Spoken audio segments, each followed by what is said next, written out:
there are kids who claim that they are furries in this class. It's the Mount Nebo Middle School, though, for the record, the school superintendent or spokesperson is pushing back on the claim, but I'll let the viewers decide. You can listen to the children protesting their presence outside. What happened was the children in Payson, Utah, said that we're having a walkout over the students who are in this school wearing animal costumes and allegedly identifying as furries. They claim that these so-called furries are growling and biting them at school, growling at and biting them in school. And the children, again, this is middle school, have had enough. This is a clip that we have here. Hold on a second. I'll get you who it's from. I think it's Life is Driving posted this. Adam Bartholomew on X. Take a listen to these kids. We the people, not the animals. We the people, not the animals. We the people, not the animals. We the people, not the animals. We the people, not the animals. The furries were attacking you guys in class, is that right? Yeah, they bite kids. They bite people. They will bite ankles. The principal doesn't make them get in trouble. Yeah. All the principal says is just be kind, be nice, be nice. And how else do they attack you guys? They either bite us, they scratch us, they bark pounce at on us. They pounce on us. And then they run on all fours and pounce on people. Go near them within like a 10-feet circle. Otherwise, the teachers will come and get mad at us. No. Okay. How old are the kids that are dressing like furries? They're like 11, 12. They're 13, and they shouldn't be allowed to. They bring dog bowls to lunch. The principal hasn't put a stop to this. Because her daughter is a furry, and she supports it. And if we get bit or something, they get mad at us. We get suspended, not them. Even if they weren't us to do anything, we get suspended. Oh my God. All right. You heard the allegations. They run on all fours. They pounce on us. They bite us. They eat their lunches out of bowls. I'm going to be honest. I saw this at first because I've heard more and more reports of this. It happens at colleges and it happens at younger schools now. And I thought, is this one big punk? Is this the one big punk by these kids? Because this is so outlandish. But no, it's being reported on by all the local news stations. And the school district spokesperson has issued a statement. They're trying to downplay what's happening, but they're not denying that there's an issue. They're saying, okay, no students, they claim, are coming to school dressed in full body animal costumes. That's the distinction. Some come wearing headbands that may have ears on them, and they claim they don't describe themselves as furries. Okay, that's not an effective denial. I believe the children. You guys have kids. You can tell those 11, 12, and 13-year-olds, like, that's legit. They've got examples at the ready. They would like to walk us through them. They're holding up signs that read, compelled speech is not free speech. They're supported by their parents, who are also very angry. And the most telling part was, why do you think they do this? And the kids said, they want attention. So this is absolutely outlandish that these kids are being forced to deal with this. Who would like to take a shot at the furry problem? Charlie? Well, Megyn, I'll be in the on-deck circle. I'm ready to go when you are, but go ahead. Okay. You listen to the editors and you probably know that I have a fairly simple test for a lot of political questions, and that is, could you explain it to somebody at a bar without them either moving away or searching on Amazon for a straitjacket? And I just think this is a great example of it. I mean, if you just said to someone at a bar, do you think that people should be able to go to school dressed up as animals and then scurry around and bite children? I don't think many of them would say, yeah, actually, I did. I mean, they would say, what are you talking about? That is the most insane thing I've ever heard. When I watched that, it almost felt like British satire, something like Brass Eye. My brain is struggling to believe that's real. Me too. It was reported by The Blaze, by the Daily Caller. I mentioned the guy who posted that video.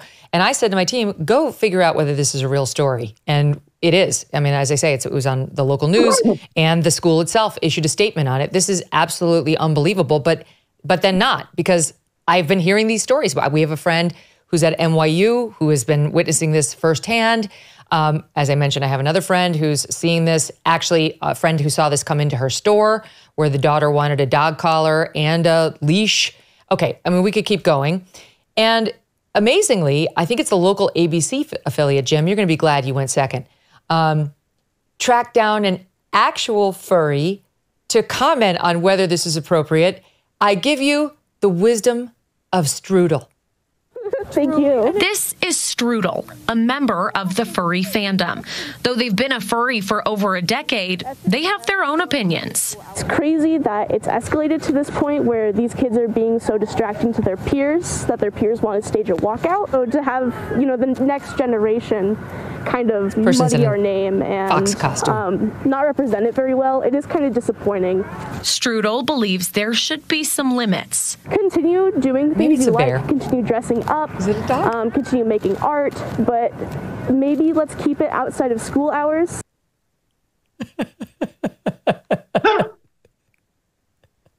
Jim, Strudel makes a lot of sense. Strudel's gesturing with her big paws to make the points. Strudel's on our side. Megyn. Nah, Strudel is going to be called an Uncle Rudolph. That for representing a sellout to the furry American community, and for not standing on principle.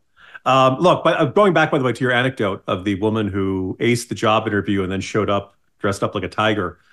Who did that young woman think she was? Former Oregon Democratic Congressman David Wu.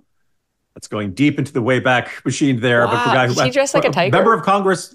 Oh, you never saw the pictures? He lost his marbles. That'd be the scientific technical term for the mental deterioration that occurred there. And apparently he would like to dress up and just walk around at that. And just I think went to an airport one day dressed up like an airport. His entire staff knew that he was at David Wu. This is probably want to say the 2010s somewhere. And his entire staff knew that he was cuckoo for Cocoa Puffs, but all kept him on the ballot and made sure that he got reelected. Because we couldn't have a Republican in that district. Good heavens, no! That much better that we have the guy who is crazier than Murdoch on the A team. Let's have him in the House, and then he resigned. So this is the maybe patient zero in the furry outbreak there. Can you believe how easy it was for ABC4 to just go find some? What was that? Was that a fox? Was it a dog? Well, what was probably Strudel? it probably was the National Organization of Furry Americans, NOFA, and they probably are listed there. They're probably online, 1-800-DIAL-A-FURRY. There's probably some way if you need a furry, my guess is Craigslist, probably some other social media app. You could probably find exactly the furry Strudel you by want. they. To Charles's point with the pronouns, they were very careful to be respectful of Strudel. I guess Strudel doesn't go by he or she. It's a they. When you began this as campus madness. And my first thought was, okay, this is college students dressing up in their full furry outfits. And when it comes to crazy behavior on college campuses, yes, sometimes in politics, but this sounded a bit more like some hot girl was into it. And tons of other guys are like, yeah, I'm into that too. Absolutely. Yeah, I love being a furry. Quick. No, my old Halloween costume, whatever it takes. Not or at every high 11, school mascot. 12. Not at 11 and 12. No, that's not what's happening. Young. The details of what they're doing to the other children are pretty specific. One word as to all the children say that the principal's daughter is a furry, and that's why the principal allows this. Just a quick Google search didn't show any children for this particular principal, but that doesn't mean Google's up to date or she didn't adopt one or have a stepdaughter. I have no idea what the situation is, but the anecdote, what turns this into not a funny story is the fact that there are reports of kids biting other kids. And they say the furries spray Febreze on them sometime in their eyes. Why? See, that's why they need the fart spray we were talking about earlier. As we approach another critical election, many Americans are concerned. Recent studies reveal that an astonishing 56% of citizens report feelings of anxiety or dread about the upcoming election. But I want to tell you about AMAC, the Association of Mature American Citizens. AMAC is more than just a senior organization. During these challenging times, they fight for common sense and for the U.S. to return to traditional American values. Visit amac.us/Megyn today to get an exclusive election year special, a 4-year AMAC membership for just $30. As an AMAC member, you not only enjoy money-saving benefits, but also the AMAC magazine, free Social Security and Medicare advice, a trusted voice in Washington, and a community of like-minded patriots. Take advantage of this election year special, 4 years for $30, and be part of the solution. Join now at amac.us/Megyn. That's amac.us/MEGYN. Hey, thanks so much for watching. If you like what you just saw, hit the subscribe button for more clips and full episodes.